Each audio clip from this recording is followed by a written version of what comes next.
Welcome to our channel Digitizing Education.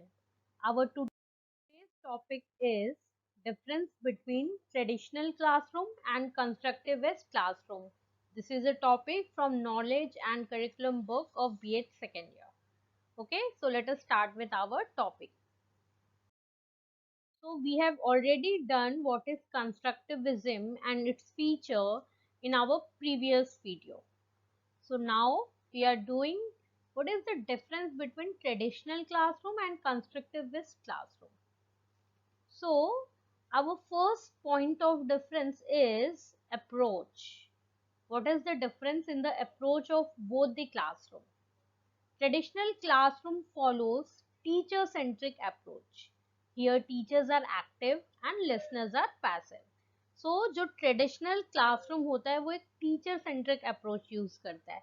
इसका मतलब जो टीचर है उसका रोल ज्यादा होता है, वो ज्यादा एक्टिव है, वो पढ़ाती है और जो बच्चे हैं वो बैठकर उसको सुनते हैं. तो जो लिसनर्स जो स्टूडेंट्स हैं वो पैसिव हैं और टीचर जो है वो एक्टिव है.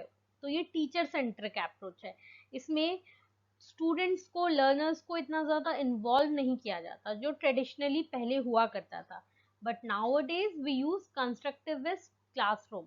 We follow the constructivist approach. So in constructivist approach child centric approach is followed.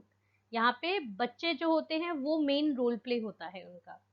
Here learners are active, attentive and alert. तो यहाँ पे जो लर्नर्स होते हैं वो ज़्यादा एक्टिव होते हैं, अटेंटिव होते हैं और अलर्ट होते हैं. Teacher serve as a facilitator, guide and coach. जो टीचर का काम होता है वो सेकेंडरी होता है. जैसे ट्रेडिशनल में टीचर प्राइमरी होती थी और स्टूडेंट सेकेंडरी होते थे. In constructivist teacher students are primary role and teacher have secondary role. It doesn't mean कि टीचर का रोल नहीं है, उनका रोल है. वो गाइड करती है, कोच करती है, सजेस्ट करती है, सारे प्रोसेस को फैसिलिटेट करती है. बट जो लर्नर है वो भी एक्टिवली इन्वॉल्व होते हैं और अटेंटिव होते हैं और अलर्ट होते हैं. So how this is possible? इसमें सिर्फ ट्रेडिशनल मेथड नहीं फॉलो किया जाता पढ़ाने के लिए कि टीचर बैठ के पढ़ा रही है, बच्चे सिर्फ सुन रहे हैं. इसमें बच्चों को एक्टिविटी बेस्ड टीचिंग दी जाती है जिसमें उनको इन्वॉल्व किया जाता है. वो रोल प्ले करते हैं, ग्रुप डिस्कशंस होता है, ब्रेनस्टॉर्मिंग सेशंस होते हैं. तो इसमें जो लर्नर्स हैं, जो स्टूडेंट्स हैं वो एक्टिवली इन्वॉल्व होते हैं. और अगर वो इन्वॉल्व हैं तो वो अटेंटिव भी होते हैं, अलर्ट भी होते हैं, बिकॉज वो भी परफॉर्म कर रहे होते हैं, पार्टिसिपेट कर रहे होते हैं. Now the second point is work. In traditional classroom students work alone. तो ट्रेडिशनल में क्या होता था? टीचर ने पढ़ाया, बच्चे उसको सुन रहे हैं, जो भी होमवर्क करना है, जो भी क्वेश्चन आंसर करने, वो स्टूडेंट अपना अपना करते थे. ठीक है.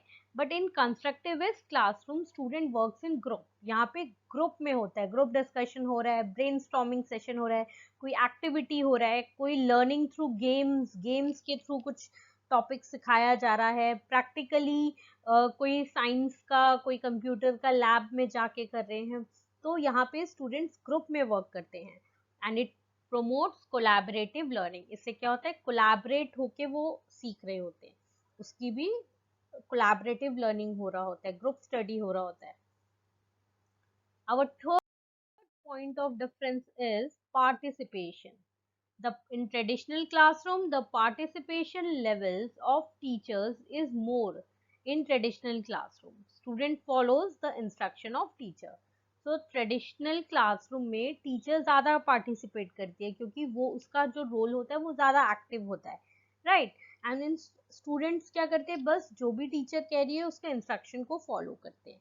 But in constructivist classroom, the participation level of learner is more because learner जो है वो involve करते हैं, contribute करते हैं problem solving process में, activity based, group discussions, brainstorming.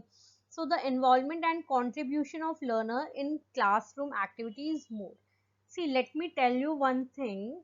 This type of question, the difference between traditional classroom and constructivist classroom basically comes under 16 marks, but it can also come under 4 marks. तो आपको उसके हिसाब से points, number of points लिखने हैं. अगर 4 marks का है तो ये नहीं कि हम बहुत बड़ा लिख देंगे, और अगर 16 marks का है then we have to, I have given 8 points of difference, so you have to write in full, and this is the way you should present your answer. Okay, ऐसे box बना के 3 columns बना के basis and the difference. Okay, so this is the way, correct format of writing the answer, which is very clear. जो भी लिखा है बहुत clearly समझ में आ रहा है. So I would suggest कि आप इस तरह से भी exam में लिख सकते हैं. Okay, and इस तरह से भी आ सकता है 16 marks में, that what is constructivist approach, what is constructivism, and difference between the traditional classroom and constructivist classroom. So this is one of the very important question. So you must follow this. Now assessment. Assessment का मतलब क्या होता है? कुछ evaluate करना, कुछ check करना. ठीक है, ऐसा नहीं कि अगर हम स्टूडेंट्स को इन्वॉल्व कर रहे हैं इन कंस्ट्रक्टिविस्ट क्लासरूम तो उनकी असेसमेंट नहीं होती. होती है, इवैल्यूएशन प्रोसेस हमेशा होता है. Assessment, so in traditional classroom assessment is through testing correct answer. देखते कि हाँ एग्जाम हुआ, बच्चे ने कितना करेक्ट आंसर किया. But in constructivist classroom, assessment includes student works, observation and participation. कि स्टूडेंट ने कितना उसमें कंट्रीब्यूट किया, कितना अच्छा उसका ऑब्जर्वेशन पावर था, कितना ज़्यादा उसने उसमें काम किया. तो हर चीज़ जो है टीचर हर चीज़ का असेसमेंट करती है, हर चीज़ को वेरीफाई करती है, चेक करती है. Now our fifth point is role. In traditional classroom, teacher role is directive, rooted in authority. तो टीचर अथॉरिटी होती है, नो डाउट, और बहुत डायरेक्टिव है. वो जो कहती है, जो भी इंस्ट्रक्शन देती है, बच्चे उसको मानते हैं. ठीक है, तो इसमें जो कंस्ट्रक्टिविस्ट क्लासरूम है उसमें teacher role is interactive, rooted in negotiation. वो इंटरैक्टिव होती है, बच्चों को इन्वॉल्व करती है, उनसे इंटरैक्ट करती है. बट जो ट्रेडिशनल क्लासरूम है वो सिर्फ डायरेक्शन देती है बच्चों को, डायरेक्टिव रोल है. ठीक है, एक जैसे अथॉरिटी, एक पावर है उसका, तो वो जो कहती है बस डायरेक्शन देती है, ऐसा करो वैसा करो. बट कंस्ट्रक्टिविस्ट क्लासरूम में इंटरैक्टिव होता है, क्योंकि जो टीचर है वो बच्चों को इन्वॉल्व कराती है, उनको एनकरेज करती है, राइट, इन्वॉल्व होने के लिए, पार्टिसिपेट करने के लिए. Now learning. Our sixth point is learning. Learning in traditional classroom, learning is based on rote memorization and repetition. तो यहाँ पे ट्रेडिशनल क्लासरूम क्या होता है? रोट मेमोराइजेशन मतलब रटना, किसी चीज को रटना करना. तो कैसे पढ़ाया जाता है? मेमोराइजेशन के थ्रू और रिपीट कर करके. हम लर्न कैसे करते हैं? उस चीज को रिपीट कर करके. But in constructivist classroom learning is interactive. Learning जो है वो इंटरैक्टिव होती है, क्योंकि टीचर का जो रोल है वो भी इंटरैक्टिव है. Building on what student already know. तो इसमें हम देखते हैं कि बच्चों को क्या पहले से पता है और उनको इंटरैक्टिव मोड में, इंटरैक्टिव वे में आगे लर्निंग कराया जाता है, आगे सिखाया जाता है. Our seventh point is resources. Resources मतलब क्या यूज करते हैं, क्या क्या चीजें यूज होती है क्लासरूम में. So in traditional classroom, materials are primarily textbook and workbook. तो क्या क्या चीजें यूज होती हैं, क्या क्या resources यूज होते हैं ट्रेडिशनल क्लासरूम में? बेसिकली पहले बुक और वर्कबुक, जो बुक होती थी, टेक्स्ट बुक होती थी, और जो कॉपी नोटबुक जिसमें हम लिखते थे. तो that was the material for the traditional classroom. But in constructivist classroom, material include primary sources of material and manipulative material. Primary source मतलब हाँ बुक और वर्कबुक तो हो गई, बट मैनिपुलेटिव में क्या क्या चीजें आ जाती है? आपका वाइट बोर्ड, जैसे स्मार्ट क्लास होते हैं आजकल, तो that also come under the resources. We show them video, we show them different chart, different pictures, different images, या कई बार हम प्रैक्टिकली एक्सपेरिमेंट करते हैं, तो हम प्रैक्टिकली उस चीज़ों को लेके जाके उनको करके दिखाते हैं, बच्चों को करने देते हैं एक्सपेरिमेंट. तो ये सारी चीज़ें यूज होती है in constructivist classroom. Now our 8th point is emphasis.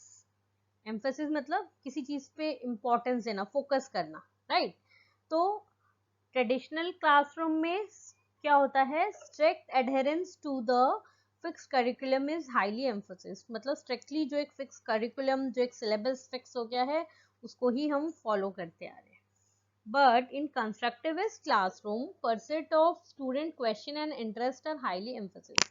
हम स्टूडेंट को एनकरेज करते हैं, एम्फोसाइज करते हैं कि वो इंटरेस्ट लेके उस चीज में इन्वॉल्व हो और क्वेश्चन करे, पूछे, जाने, पार्टिसिपेट करे. So जो पहले होता था सिर्फ एक फिक्स्ड करिकुलम को बस सिलेबस पूरा करना है, सिलेबस कंप्लीट करना है, that was the main aim. But no, in constructivist classroom the teacher ensure कि सारे बच्चे इंटरेस्ट लें, क्वेश्चन पूछे, इन्वॉल्व हों. So that is done in constructivist classroom. So we have done, it's a very important question.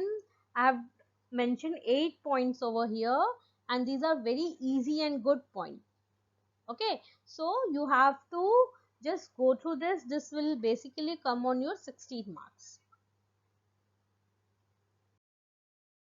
So if you have any question, if you want notes on any topic, you want me to make video on any topic, you can message me on the comment section or you can email me on our email ID, that is digitizingeducation376@gmail.com.